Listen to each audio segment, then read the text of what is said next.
오늘 우리에게 주시는 생명의 말씀은 구약 신명기 4장 25절부터 31절까지의 말씀입니다. 구약 신명기 4장 25절부터 31절까지의 말씀입니다. 제가 가진 성경 구약 267면에 있습니다. 신명기 4장 25절부터 31절까지 말씀을 이제 봉독하겠습니다. 네가 그 땅에서 아들을 낳고 손자를 얻으며 오래 살 때에 만일 스스로 부패하여 무슨 형상의 우상이든지 조각하여 내 하나님 여호와 앞에 악을 행함으로 그의 노를 일으키면 내가 오늘 천지를 불러 증거를 삼노니 너희가 요단을 건너가서 얻는 땅에서 속히 망할 것이라. 너희가 거기서 너희 날이 길지 못하고 전멸될 것이니라.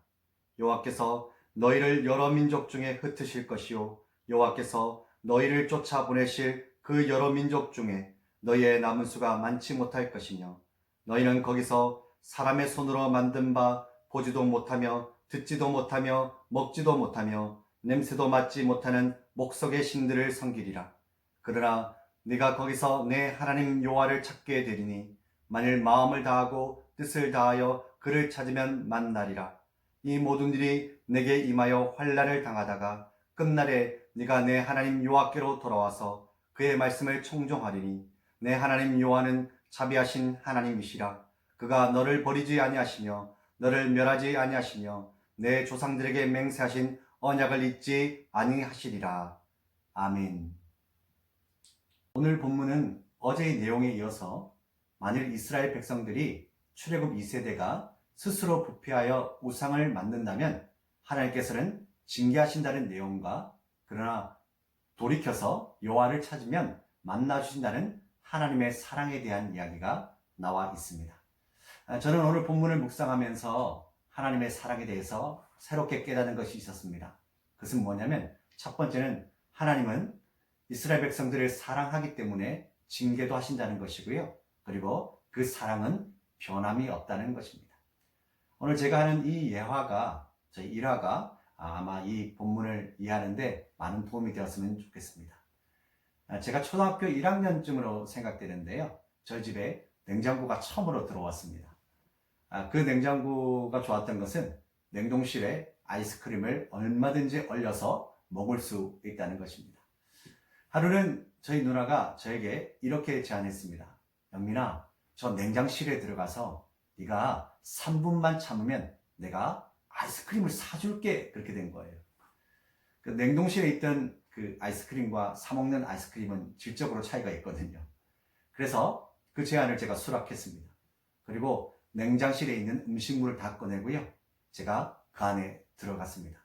누나가 문을 닫고 초시계로 초를 지기 시작했습니다. 한 30초쯤 지났을까요? 제가 너무 무섭고 답답한 마음이 든 거예요. 그래서 누나에게 누나 나갈래? 빨리 문 열어줘. 답답해. 그렇게 얘기했습니다. 누나가 아직 1분도 안 지났어. 좀 참아. 그러면서 문을 안 열어주는 거예요. 시간이 점점 지나면서 폐쇄 공포증이랄까요? 더 두렵고 무서운 생각이 드는 거예요. 그래서 더 누나한테 떼를 썼습니다. 빨리 열어달라고. 빨리 열어달라고. 그래서 막 울었습니다. 그리고 발로 쿵쿵 찼습니다.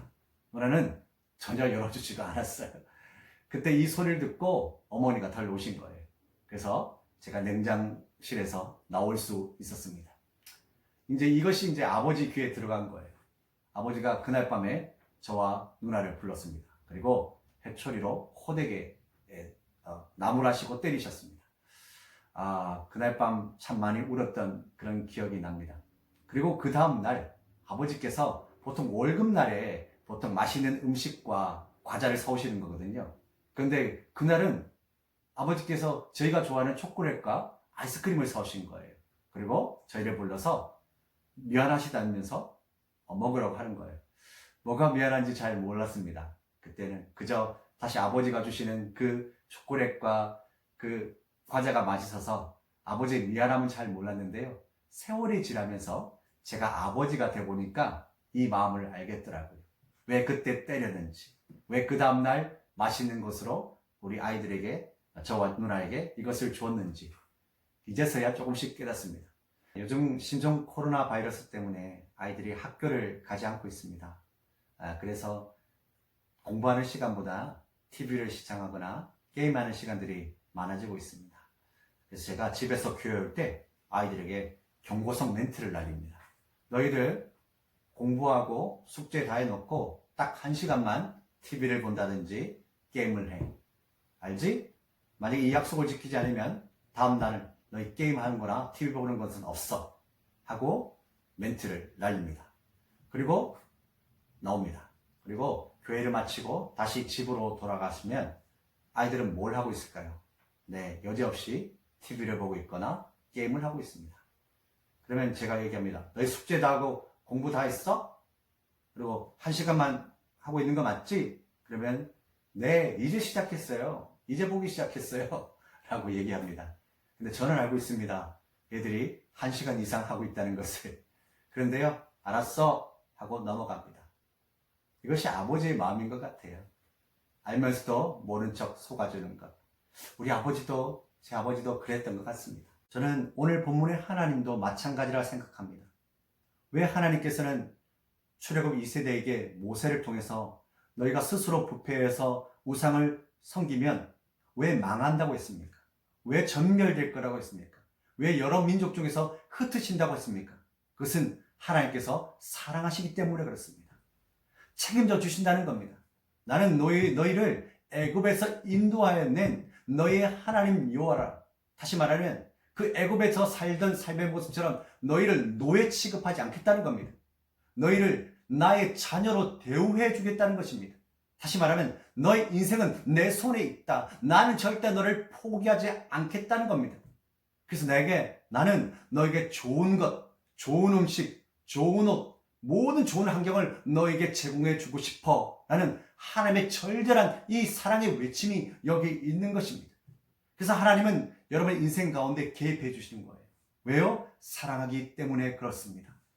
혹 여러분 오늘도 인생을 살아가다 보면 왠지 모르게 걸리는 것이 있을 거예요. 왠지 모르게 막히는 것이 있을 거예요. 그때 여러분 그것이 하나님이 여러분을 너무 사랑한다는 사인, 신호로 받아들이십시오. 아, 하나님이 나를 너무 사랑하기 때문에 못하게 하시는구나. 막으시는구나. 그러면 하나님은 다른 길을 열어주십니다. 그리고 그 길로 가면 하나님이 아주 좋아하십니다. 아, 내 아들, 딸들이 이제 바른 길로 가고 있구나. 내가 원하는 길로 가고 있구나. 그 길이 바로 생명의 길입니다. 오늘 여호와를 찾고 찾으면 주님께서 만나 주신다고 했습니다. 여러분, 하나님이 지금 두 팔을 벌리고 기다리고 계십니다. 그분께 나가십시오. 그분을 만나십시오. 그럼 여러분은 새로운 생명, 새로운 기쁨, 새로운 행복을 맛보게 될 것입니다. 이런 기쁘고 즐거운 하루 되시기를 간절히 축원합니다.